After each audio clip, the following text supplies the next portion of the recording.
ঘৰত বা পুৰুষ মানুহ আছে নে নাই?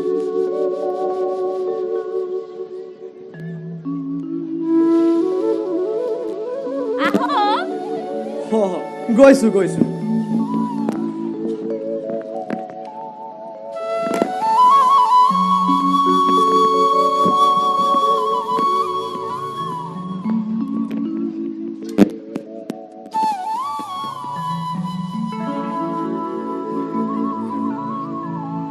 অতিথিক চিনি পোৱাত অলপ অসুবিধা হৈছে। আগতে দেখাওতো মনত পৰা নাই। মই তুংখুঙীয়া ফৈদৰ গদা পানী কোঁৱৰ বাটচৰাতে বৰগোহাঁই ডাঙৰীয়াক লগ পালো। আপোনাৰ কথা শুনিছিলোহে। আহকচোন, বহকচোন, বহক। হ'ব দিয়ক।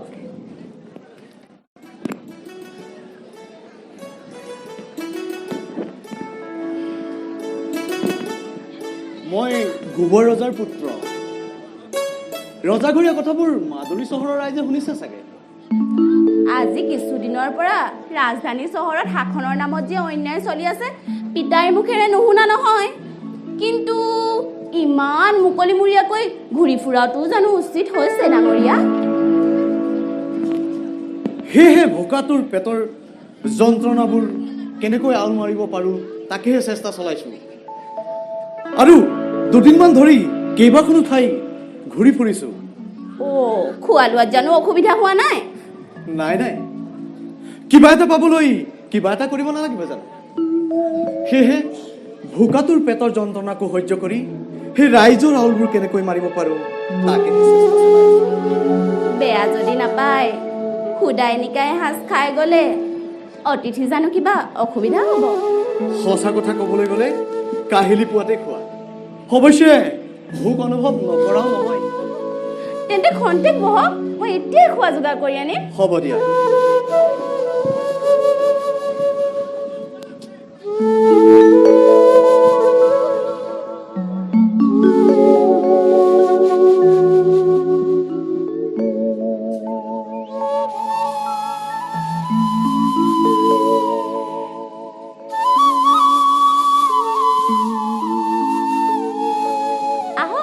খোৱা যোগাৰ কৰিয়ে থৈছো। বলা।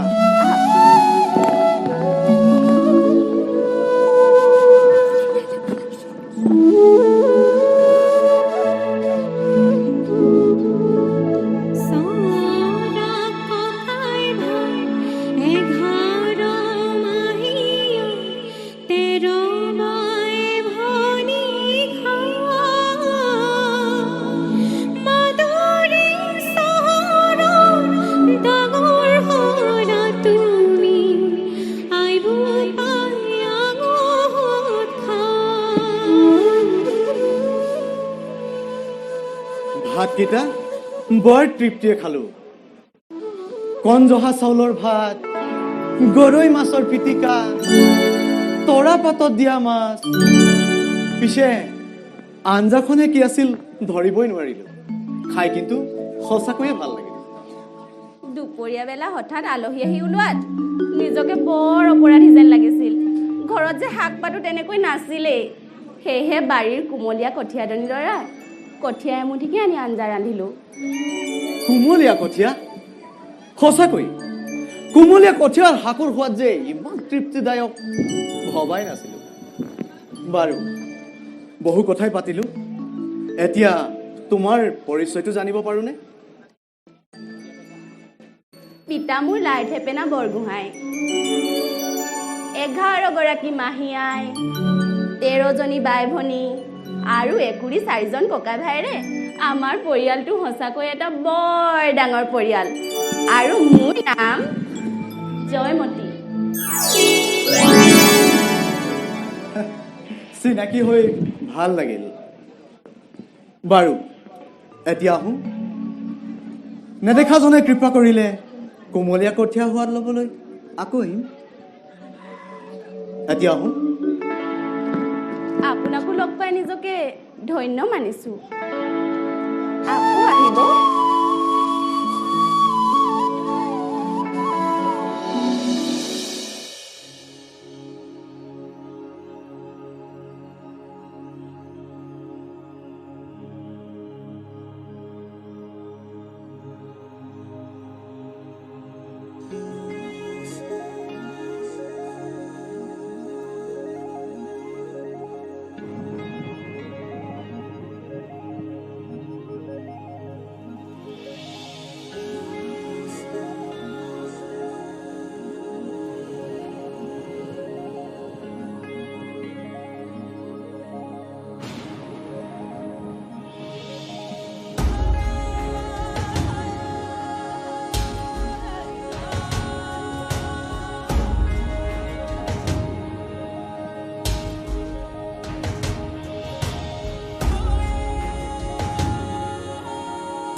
বুকু বান্ধি মুকুৰি যাবলৈ দে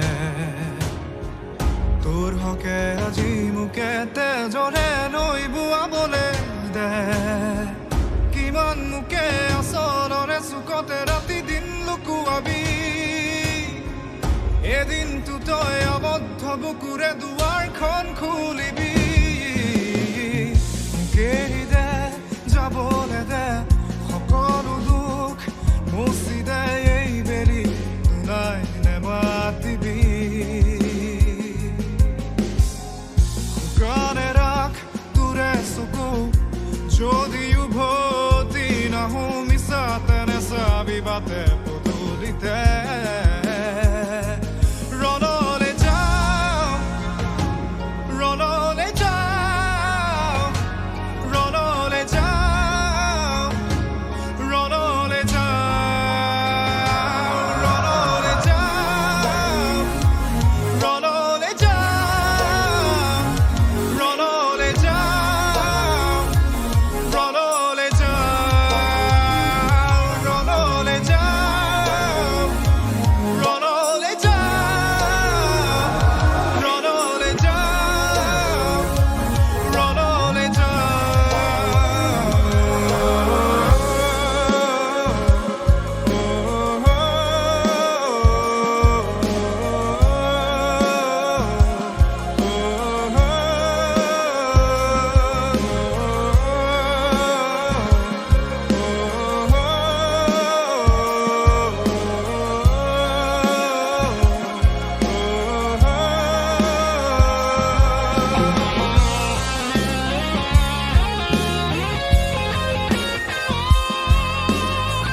বুকু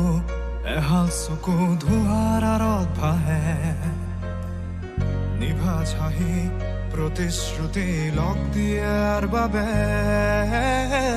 নৈৰ পাৰত মোকেই মনত পেলাই চুপ চাগে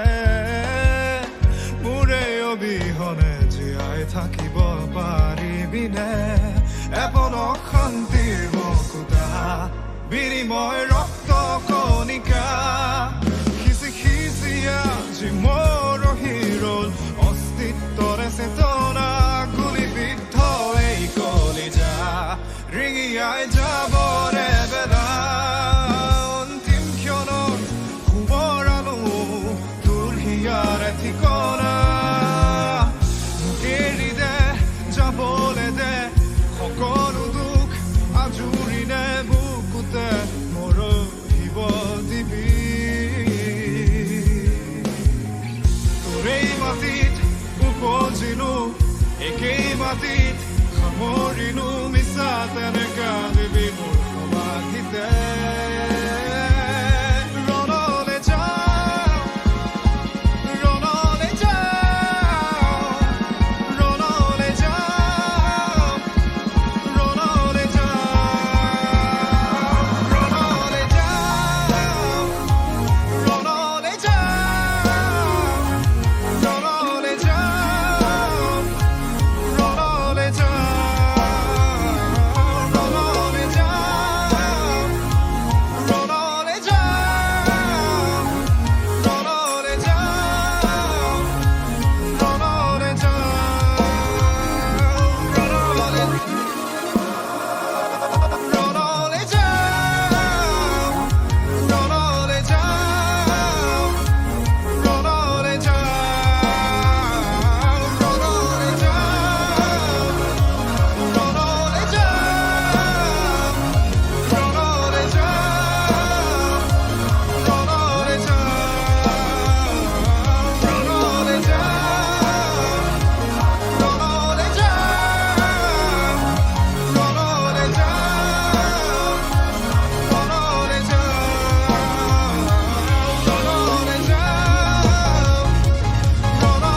মুগা দুগোৱালি বয়ে আহিলো হয় নেকি মুগা হুটা ভালকৈ কাটিলে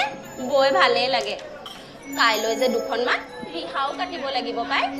নহলে যে টুলুঠাটো ইমান গধুৰ হৈ গৈছে এতিয়া মই কৰো দিয় ও ল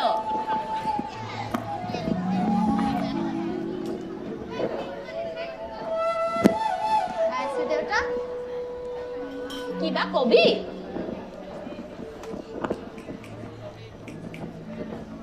দেউতাৰ কথাবোৰ সকলোৱে গম পোৱা হৈছে ৰজাৰ ঘৰৰ চকুত নপৰা নহয় কথাবোৰ ময়ো মন কৰিছো তৰবৰি আৰু এইকেইদিন যে তেওঁ বৰ চিন্তিত যেনো দেখিছো মই কথাবোৰ কৌশলেৰে সুধিব লাগিব আগতীয়াকৈ সাৱধান হোৱাটো ভাল বুজিছে কাৰণ এই ৰজাৰ আৰু বৰফুকনৰ চক্ৰান্ত কোনেও বুজি নাপায় তই ঠিকেই কৈছ তৰবৰী তই এইবোৰ লাগচোন এতিয়া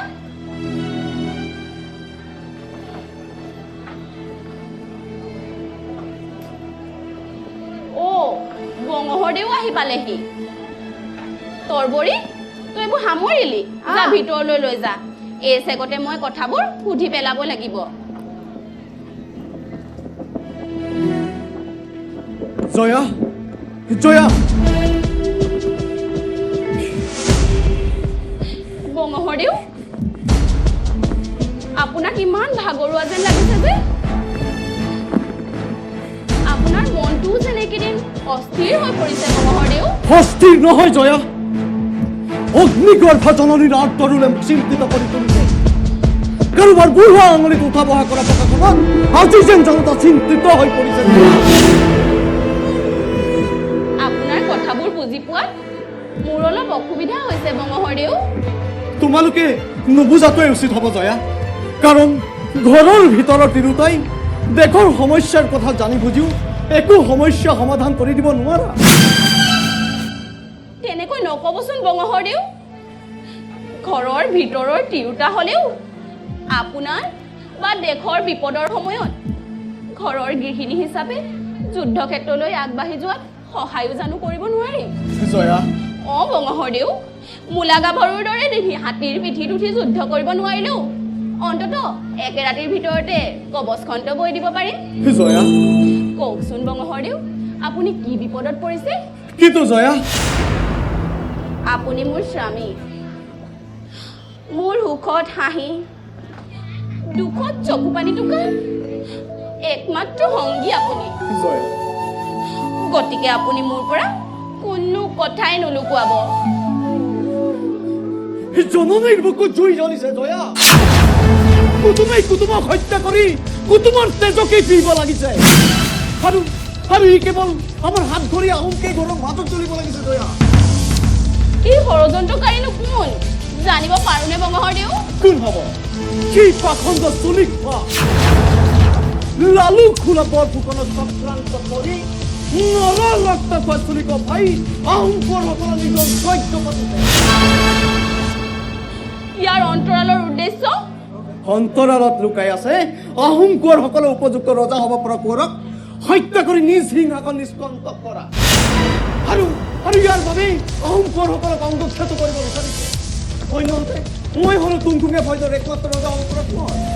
সেইবাবে সিহঁতৰ চকু এইবাৰ মোৰ ওপৰত পৰিছে জানা জয়া সিদিনা কেইটামান ৰজা ঘৰীয়া চাউল ডাঙৰ সৈতে মোৰ আগত এটা হৈছিল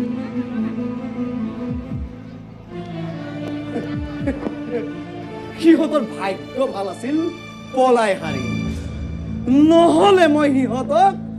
শিলত ঠেকেচি মাৰিলোহেঁতেন কিন্তু আপুনিতো ৰজা হ'ব বিচৰা নাই আপোনাক কিয় হত্যা কৰিব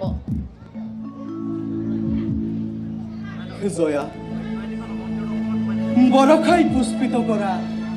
ধৰণীৰ বুকুখন যেতিয়া সেউজীয়া দুবৰি তলি চাই সুশোভিত কৰি তোলে তেতিয়াতো সৌন্দৰ্য দিয়াৰ অবিহনে বিষাদৰ চাক কেতিয়াও নহয় আৰু ইয়াক হৰিণাজাকে খেদি খেদি খাই কিয় জয়া হৰিণাৰ বোকাটোৰ পেটৰ যন্ত্ৰণা সহ্য কৰিব নোৱাৰাৰ বাবেইতো খায় ঠিক সেইদৰেই ল'ৰা ৰজায়ো সিংহাসনৰ উপযুক্ত বুলি মোৰ পিছত লাগিছে পাৰিবলৈ দিনে ৰাতি চাউদাং মেলিছে জয়া ইয়াৰ ব্যৱস্থা কি কৰিব বঙহদেও ইয়াৰ ব্যৱস্থা খুলে খুল পহাৰ দৰেই সিংহাসন প্ৰতিহিংসাৰে কাঢ়ি যাব লাগিব আৰু যাম জয়া এই গতাপানে বিৰুদ্ধাৰ কৰিছে কিন্তু ৰজাঘৰীয়াৰ ইমানবোৰ সৈন্যৰ বিৰুদ্ধে আপুনি অকলে কেনেকৈ যুঁজ দিব আপোনাক যে ৰজাৰ সৈন্যই ধৰি লৈ যাব জয়া ৰজাৰ সৈন্যই মোক লুকাই মাৰিব পাৰিব কিন্তু বন্দী কৰিব নোৱাৰে দেহত ঠিক বিন্দু শুনি থকালৈকে যুঁজি মাৰিম মোক আৰু বিৰক্ত নকৰিবা জয়া মাওলুমে ৰাজকুমাৰ আহোমৰ প্ৰথম ৰজা চুকাফাৰ পবিত্ৰ তীৰ্থত নীলাজী বন গজিবলৈ চেষ্টা কৰা হৈছে দয়া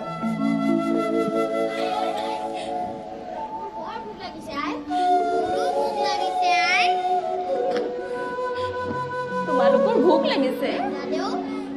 আপুনি কিয় মন মাৰি আছে পিতাদেউ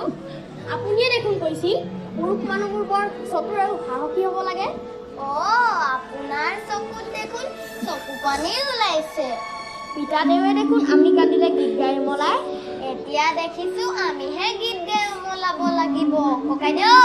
ধৰা তেন্তে গীত এটি তুমিও গোৱা পিতাদেউ শুনিব দেই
নলিয়াও শুনহত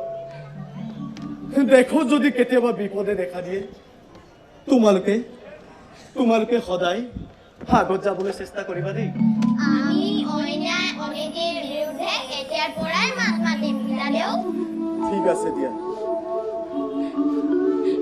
আহা শুনহত তোমালোকৰ ভোক লাগিছে বুলি কৈছিলা নহয় ব'লা এতিয়া কিবা খাই ল'বাগৈ ব'লা